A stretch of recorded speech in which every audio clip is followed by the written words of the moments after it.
Saludos, bienvenidos a mi canal. Hi, welcome to my channel, Beauty Breakfast, Lunch, and Dinner. And here I'm going to show you how to make Puerto Rican style arroz con gandules. Here I'm just giving you a glimpse and overview of all the items you will need to prepare your arroz con gandules. I am overseas. Sometimes I can get all the ingredients, sometimes I can't. Here, the only thing I feel that I'm missing are banana leaves and all the 100% ingredients that I need for my sofrito. But other than that, I am good and I can make my arroz con gandules. So for this recipe, all the ingredients, all the measurements and portions are going to be added into the description box below, because if not, I'm just going to be mumbling and rambling on about all the ingredients, but all of them are there as seen, but I will give you the exact portions that you need on the description. So here I already have my ollita ready. I'm putting in some olive oil, then I'm putting in my ham steak, and then this is called sofreír. This is when you put everything together and you saute it in there.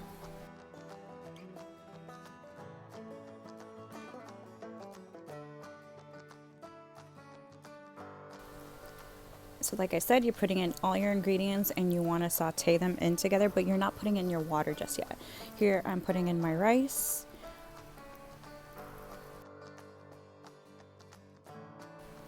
And here I already have everything in. The last things I like to put in are my wet ingredients, okay?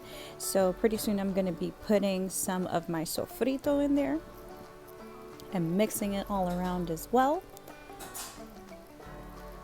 And there I go. Then you take your time and let your pan talk to you. Right now my stove is electric, so I have everything on low heat from the get-go because my stove seems to heat up everything really quickly. So here I go adding in my water. I used 2 cups of water for this because you use 2 cups of rice, you use 2 cups of water. Some people add a little bit more, but I like my rice grainy, so that's why I put less water in. Then I like to put in last my dry ingredients because for some reason, if I put it before when I'm sauteing, it'll come out amomoyao, so it'll come out sticky. So I add it to the end when I already have my liquid going.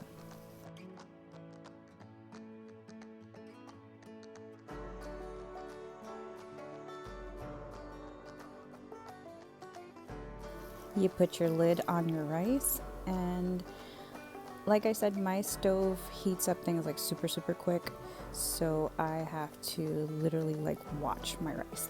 Okay, so some people will say do not lift the lid, let your rice be, but I don't know, I have to lift the lid, check on it when it's already like halfway done, mix it around, then cover it up again.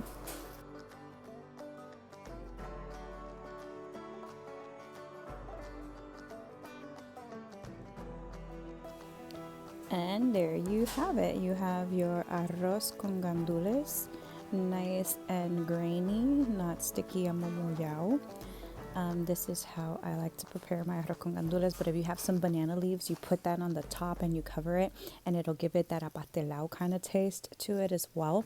But I found a hack to that, and I will make a next video on how to do that. So I like to taste it before I finally take off the heat, just to figure out if it's already fully cooked. It was. So don't forget to like, subscribe, and comment below to my channel. Thank you so much for watching Beauty Breakfast, Lunch, and Dinner.